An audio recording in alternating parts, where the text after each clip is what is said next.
Thank you. And I can't stress this enough.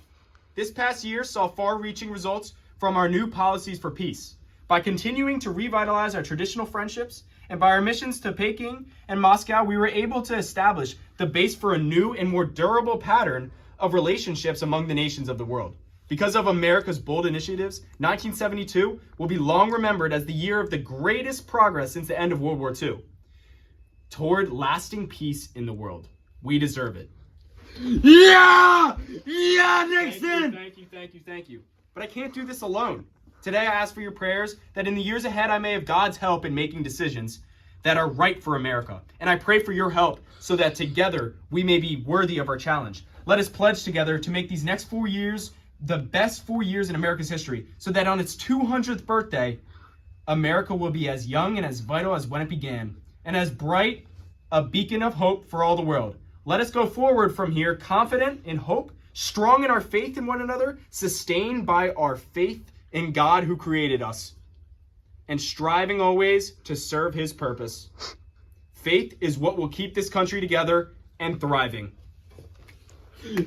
Yes, Nixon! Yes! Thank you. Yeah, Nixon! Yeah!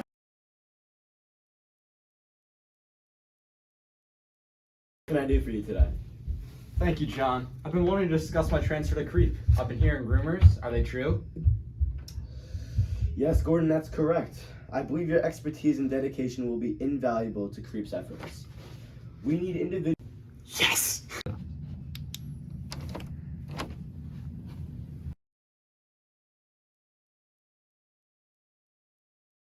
Alright, go.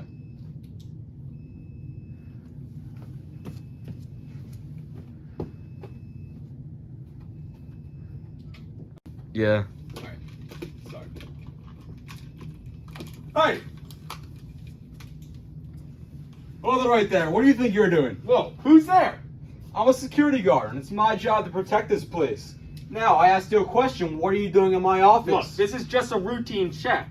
We're just trying to make sure everything's secure. That's all we're doing. Why do you have a ski mask on? Don't try to fool me. I can see that you're tampering with the locks. What's really going on here? All right. I'll level with you. We have some concerns about security, and we wanted to gather some information. But this is just for security reasons, sir.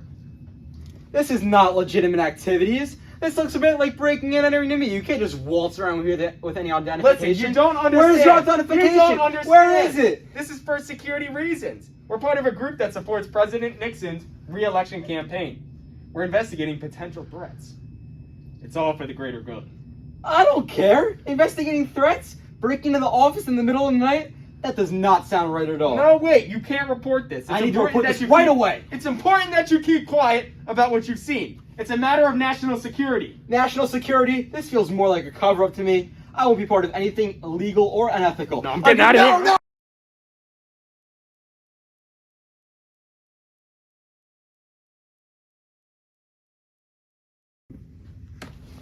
Ready? Let's go. How did this Yeah, just get go. deleted? Alright, yeah. Ready? Freeze, police! What the hell do you think you're doing here? Officer, we have a perfectly valid reason to be here. We're security consultants just conducting a routine check. That's it. Security consultants at this time of night? I don't think so. And why are we sneaking around? Something doesn't add up. Look, officer, we're just doing our job. We've been authorized to gather information and to ensure the safety or the security of this facility. Authorized? By whom? I haven't received any information about a security check or any authorization for anyone to be in here. I assure you, officer, everything is under control. We have the necessary clearances. I find that hard to believe. Stay right where you are. I'm calling for backup. I need backup right now. Look, Watergate, officer, there's level no 16. need for backup. Oh, We can resolve this without any trouble. Just let us try. go. Nice try. You're not going anywhere until my fellow officers arrive. You're all under arrest for breaking and entering. This wasn't supposed to happen. We had it all planned out. Well, your plan fell apart tonight, guys. Justice will be served, gentlemen.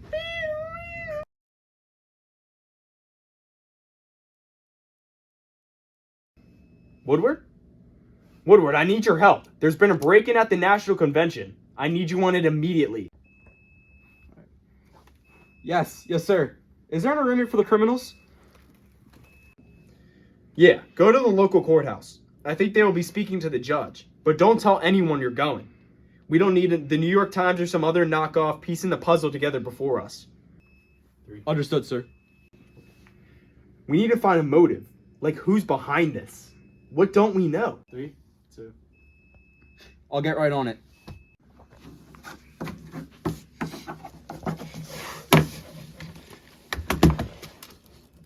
The burglars were wearing business suits. The judge asked the lead burglar, James McCord, where'd you work? He said he retired from the CIA 2 years ago. He said that presently he's employed as security consultant for the committee to re-elect the president. Creep! Oh. Wait a minute. Howard Hunt? Connected to the White House too? What's going on here? Hunt's name was in the address book of these two people caught in the Democratic headquarters. I'm also waiting for FBI confirmation.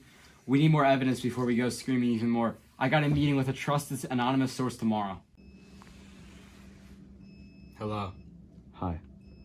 I can only confirm your suspicions. You cannot quote me on anything. Okay. I know this has to be connected to the White House in some way. That's true. No one knows how deep the secrets are of the CIA and the White House. But what's the motive? You have to tell me something. There is a way to untie the Watergate knot. Everything points in the direction of offensive security. That's all I can tell you. We can meet again, but make sure not to mention my name still. One of the guys at the Post referred to you as Deep Throat. I appreciate all your help. I'll notify you when I need more confirmations. Thanks.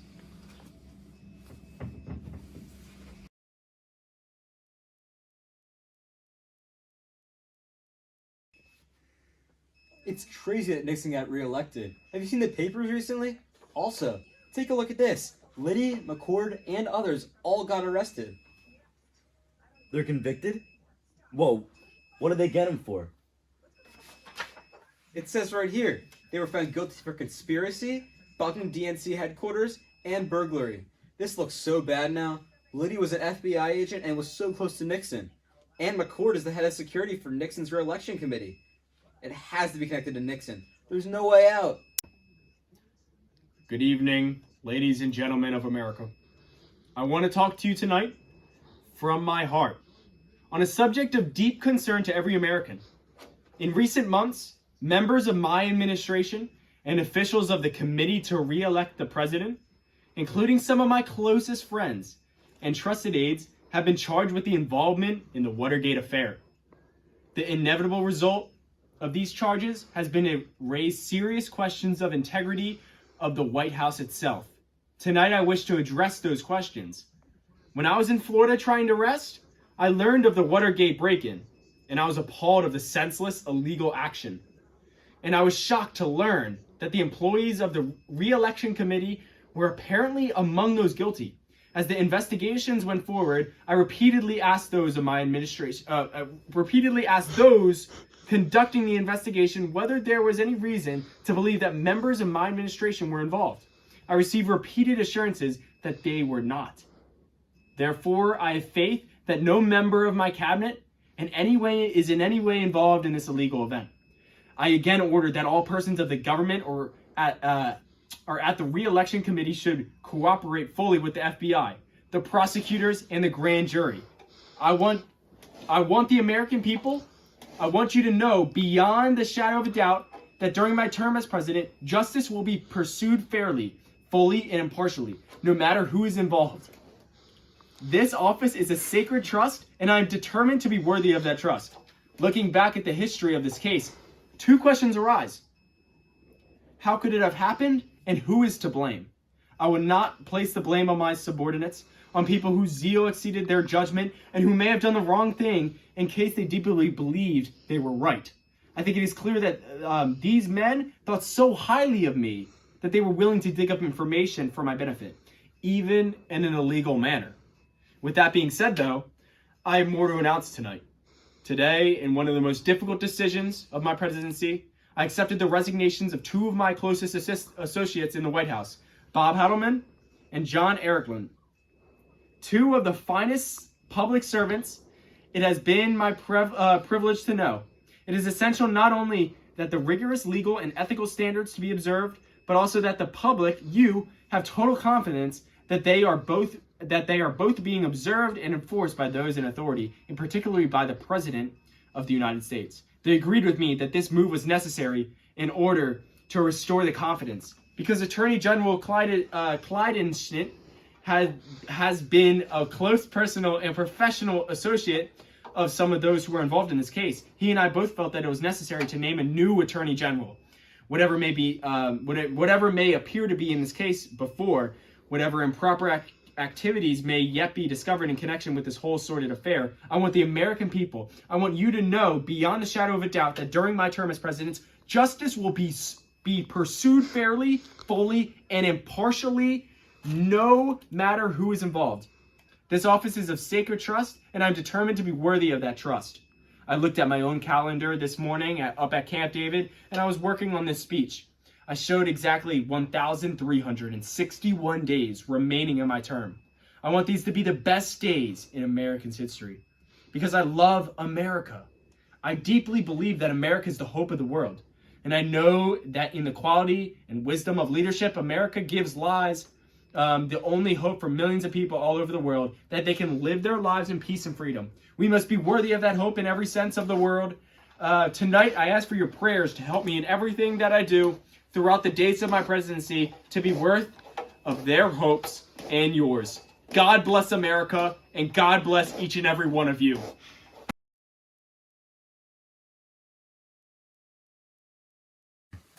And what did you tell Nixon on all this?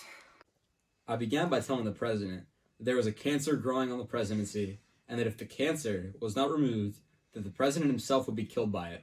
I also told them that it was important that this cancer be removed immediately, because it was growing more and more deadly every day.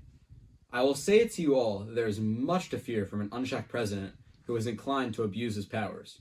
The fact that I can attest to such from personal experience. The president has a list of enemies that I have seen as well.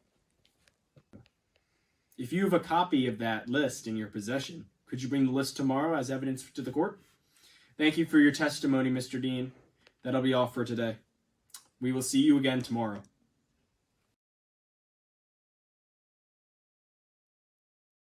Hello, Mr. Dean. Could you bring the list of the enemies up and pass them up to us, please? Yes, sir. Here you go. Mr. Dean, I would now like to discuss the involvement and knowledge of the cover-up after June 17th. Please explain your relationship to the cover-up. Within the first days of my involvement in the cover-up, a pattern had developed where I was carrying messages from Mitchell Stans and Martian to Ehrlichman and Holloman and vice versa about how each quarter was handling the cover-up and relevant information as to what was occurring. I was also reporting to them all the information that I was receiving about the case from the Justice Department and the FBI. Even though I was the White House's counsel during the time of the break-in, I had no knowledge of the events nor the White House's involvement. Yet I was made to be the desk officer for the people who continued to cover up, even from the White House's commands. I had to give payments to the people who had been arrested to keep quiet.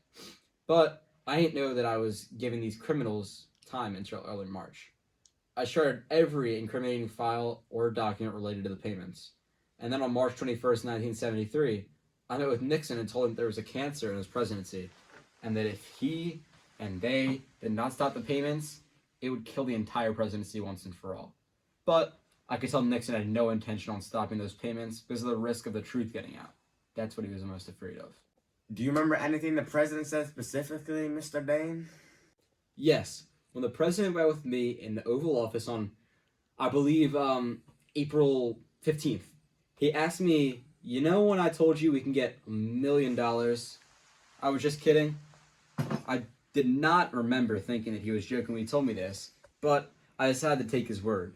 I then recall President Nixon standing up from his chair and then walking to the corner of his office, and I followed. Then he whispered, I was wrong to promise clemency for Hunt when I spoke with Chuck Colson, wasn't I? So I said, yes, Mr. President, that would be considered an obstruction of justice. Why did he pull you over to the corner, Mr. Dean? Mr. Dash, you can infer what you will, but I'm not here to make conclusions. I will tell you that all the facts that I know, but I can't make any inferences at the time. I just thought to myself that it was very odd that we had to move away, and he was whispering in an empty room. Now, is there a taping system? And where could this taping system be, Mr. Dane? I don't even know if a tape exists, Cox. But if it does exist, I think this committee should have that tape, because it would corroborate many of the things that this committee's asked me. Thank you for your testimony tonight, Mr. Dean. I appreciate your time. Have a good evening. You ready? 2, 1. Mr. Butterfield, are you aware of the installation of any listening devices in the Oval Office of the President?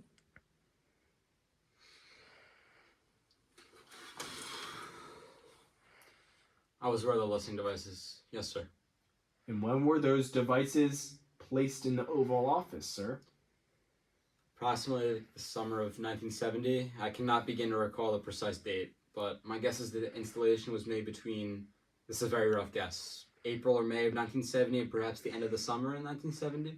Are you aware of any devices that were installed in the executive office building of the President? Yes, sir, at the time, I was. Were they installed at the same time?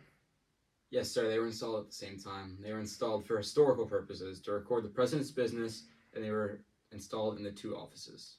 Thank you, Mr. Butterfield, for your time. Have a nice day.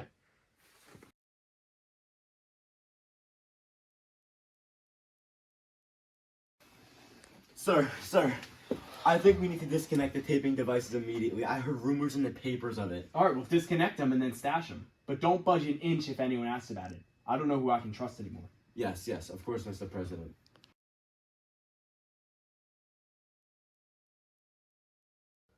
Thank you all for being here. I'm not looking for a confrontation. I've worried a good deal through my life about problems of imposing too much strain upon our constitutional institutions, and I'm certainly not out to get the President of the United States.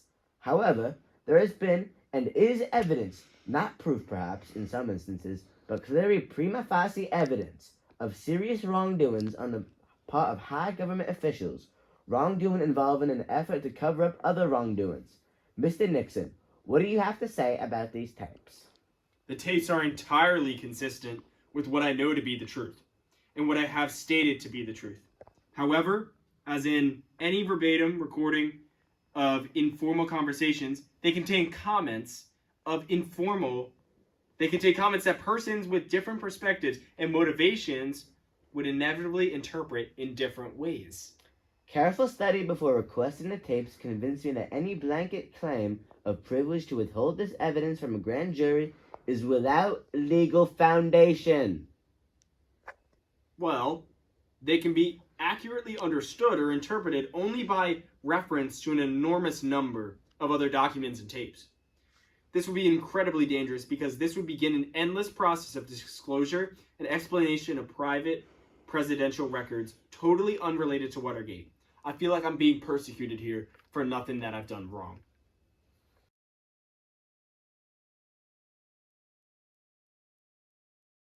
Alright, you got this? Yeah. You can go now. Good evening to the American public. Now that most of the major witnesses in the Watergate phase of the Senate committee hearings on campaign practices have been heard, the time has come for me to speak about the charges made and to provide a perspective on the issue for the American people. It has become clear that both the hearings themselves and some of the commentaries on them have become increasingly absorbed in an effort to implicate the president personally in the illegal activities that took place. I regret that these events took place, and I do not question the right of a Senate committee to investigate charges made against the president to the extent that it is relevant to legislative duties. However, it is my constitutional responsibility to defend the integrity of this great office against false charges. People of the United States, I hope you have not lost faith in me.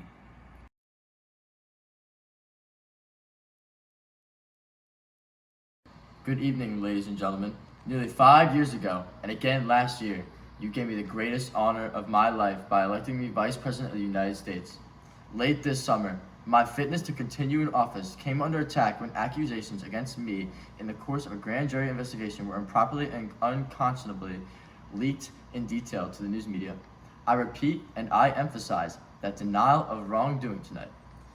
The government's case for extortion, bribery, and conspiracy rested entirely on the testimony of the individuals who had already confessed to criminal acts and have been published and broadcasted as indisputable fact.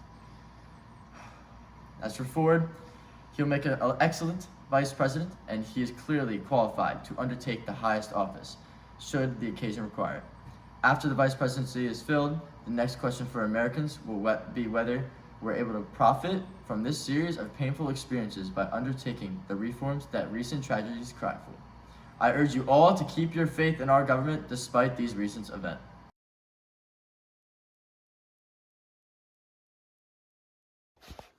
Ian, listen to me. It is very important that you Photoshop the picture of the script, like of the newspaper, onto that newspaper. Otherwise, the audience won't know that Cox was fired. Ready? Yeah. All right, Mr. President, it's been done. Yeah, so you're gonna like walk in standing up. Yeah. Ready?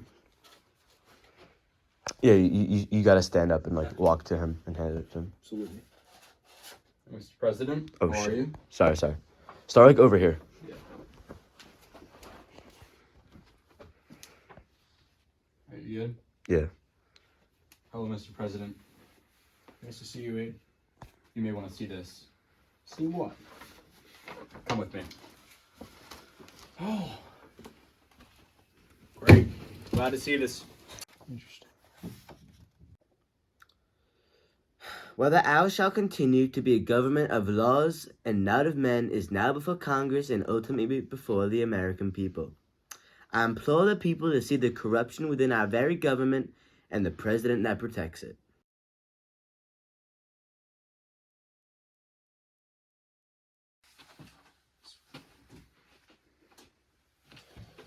Oh, here it is. That's...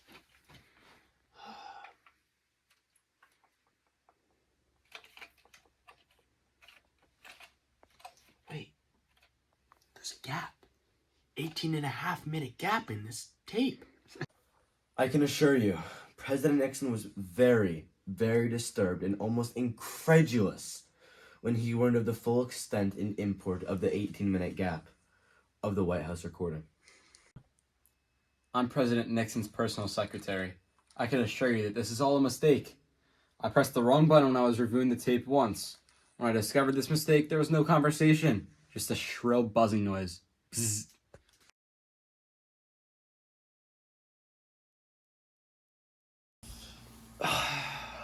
Are you kidding me? The House Judiciary wants to bring me up on charges of impeachment? What? This is outrageous. They want me to turn over a dozen tapes. No.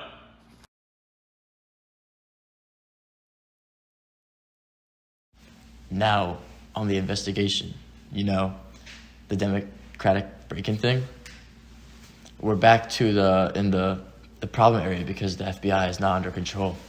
Because Gray doesn't exactly know how to control them.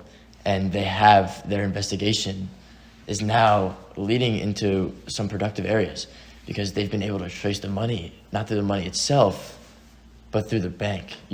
Sources, the banker himself, and it goes in some directions we don't want it to go.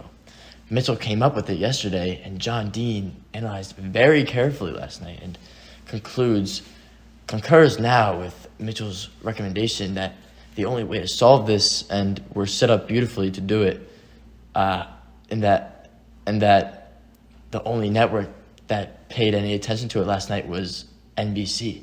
They did a massive story on the Cuban. That's right. Thing. Right.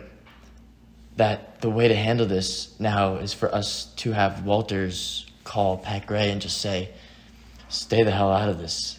This is business here, and we don't want you to go any further in on it. And that's just not an unusual development. Mm-hmm. And that would take care of it. What about Pat Gray? What doesn't he want to do? Pat does want to. He doesn't know how to. And he doesn't have any basis for doing it. Given this, he will then have the basis. He'll call Mark Felt in, and the two of them, and Mark Felt wants to cooperate because an interrogation which he did, and that the FBI guys working the case had concluded that there were one or two possibilities. One, that this was a White House. They don't think that there's anything at the election committee. They think it was either a White House operation, and they had some obscure reasons for it, non-political. Or it was a Cuban thing. Cubans in the CIA. And after their interrogation of Colson yesterday, they concluded it was not the White House, but are now convinced it's a CIA thing. So the CIA turnoff would... Well, not sure of their analysis. I'm not going to get that involved. No, sir. We don't want you to. Well, you got to call them in. Good. Just a good deal. Like, play it tough. That's the way they play it, and that's the way that we are going to play. That's the way to put it. Do it straight. Get more done for our cause by the opposition than us by this point. You think so? I think so, yeah. All right. Oh, Lord, I sure hope Nixon resigns soon. Oh, Father of mine, why do you want President Nixon to resign? Don't you love him so much? Well, after the leaking of the smoking gun tape, our nation can't trust the men anymore, not even our own government. The people of the United States are at a time of distrust. We must receive a new president immediately. Now sit and watch as we watch this man crumble. Yeah.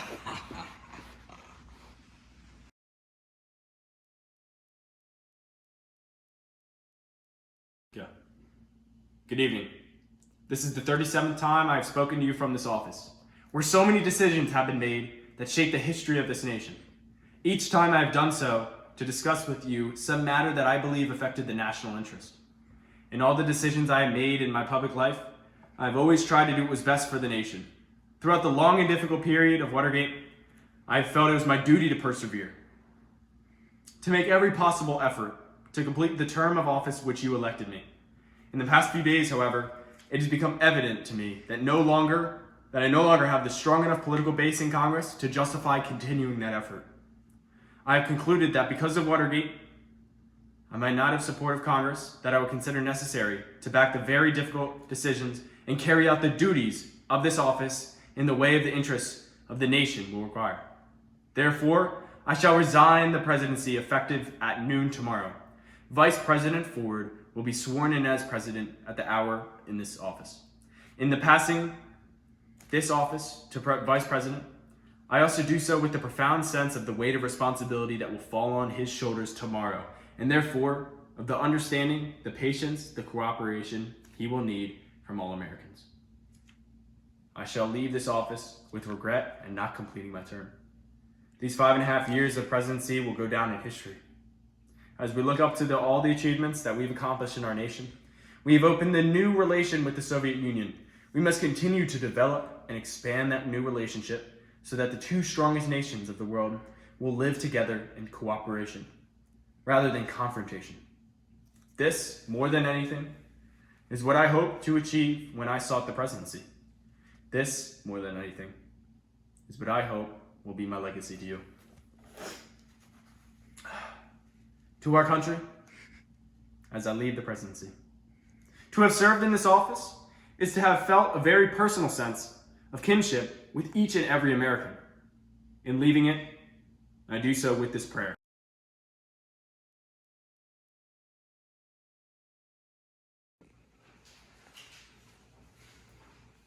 Welcome, Phil. Have a seat right here. We need to talk about the issue with Nixon's pardon, and I've been given a lot of thought into the matter.